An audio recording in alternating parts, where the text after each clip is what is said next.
Hello whiskey lovers, and welcome to another one of Mark's Whiskey Ramblings, coming to you from the heartland of Swiss. I'm actually in Switzerland. I'm in Gruyère, a little village, well, mostly known for its Swiss cheese, obviously, but also here you have the H.R. Giger Museum.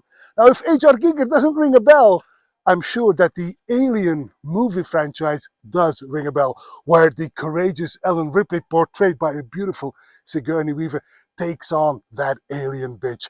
Anyway, the museum is right here, and they actually have the original costume of the alien creature, the xenomorph that H.R. Giger designed in the 1970s. And Alien is, of course, all about smoke and mirrors. Speaking of smoke, today I will take you to Islay, virtually, because we will be trying a very smoky whiskey indeed.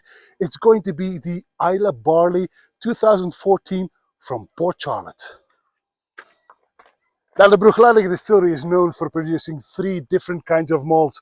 The Bruichladdich, or Laddie, which is basically unpeated, then the Port Charlotte, which is heavily peated, and then they have the Octomore, which is super heavily peated. What I've got in the glass here is a Port Charlotte, which is 7 years old, and it was distilled in 2014, and it's called Islay Barley. And that, of course, tells us a little bit about which grain is being used. Barley from Islay. That's the one we will be trying today. Now, it is surprisingly, well, pale if you look at it, but nevertheless, this is a vatting of 84% bourbon casks, 8% virgin oak, and another 8% Bordeaux wine casks. Now, for the anoraks among us, and you know who you are, I'd like to add that this malt comes from 8 different farms on Islay.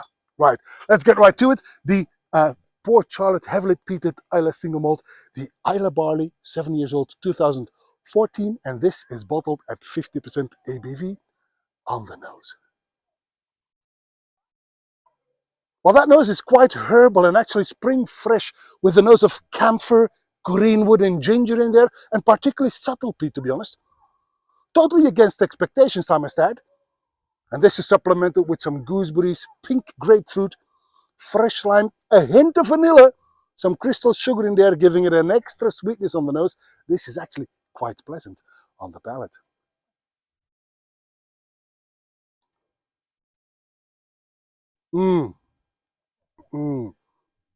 It's oily and sweet, but with a sooty edge.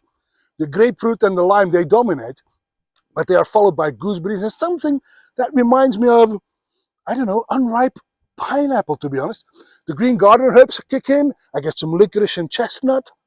And then there's this little salty edge that makes it century, making it somewhat a maritime malt, to be honest. The smokiness never dominates, which is quite surprising, to be honest.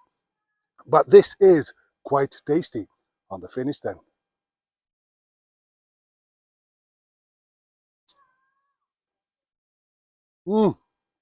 It's a long finish. And after a soft bitterness, it completely dries out in your mouth.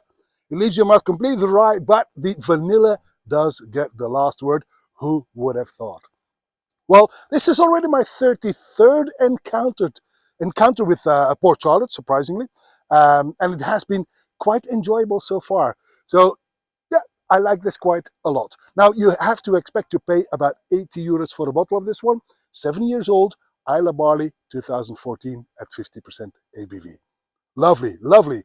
And that is all, my friends, for this whiskey rambling from Gruyère in the heartland of Switzerland, and also known for its cheese, the Gruyère Castle behind me on this beautiful spring day here in Switzerland together with my two friends, Manny and Nick.